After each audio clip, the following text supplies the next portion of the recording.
ఈ వీడియోలో మీరొకటి అబ్జర్వ్ చేయండి. ఒక దోజీ క్యాండిల్‌ని నేను రెడ్ కలర్‌తోని మన హైను, లో ఓకే. ఆ క్యాండిల్ యొక్క హై, లో అనేది నేను ఇట్లా లైన్స్ చేశాను. సో, మార్కెట్ అక్కడి నుంచి అప్ సైడ్ అనేది కంటిన్యూగా ఎళ్ళింది. ఓకేనా. సో, దాదాపుగా ఒక 3 మంత్స్‌లో అంటే వీక్లీ క్యాండిల్ అండి.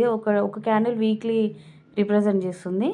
సో, అలాంటి క్యాండిల్స్ 3 మంత్స్ పట్టింది మనకి అప్ సైడ్, డౌన్స్ అంటే కొంచెం అప్ సైడ్ ఎళ్ళి, మళ్ళీ డౌన్‌కొచ్చి, కొంచెం రికవరీ చేసి, మళ్ళీ అప్ సైడ్ ఎళ్ళడం. సో, ఇలా 3 మంత్స్ యొక్క అంటే కొన్ని ఆర్డర్స్‌ని వదిలేసి ఎళ్ళిపోయారు. ఆ ఆర్డర్స్‌ని మొత్తం క్లియర్ చేసింది అంటే, ఇక్కడ మార్కెట్ ఇంకా డౌన్‌కి రావాలి అంటే పాసిబిలిటీ ఈ రకంగానే తక్కువుందని చెప్పాను. ఇక్కడ మళ్ళీ అంత అగ్రెసివ్‌గా ఎళ్తున్నారు. అలా చిన్నగా ఏం ఎళ్ళట్లేదు. అప్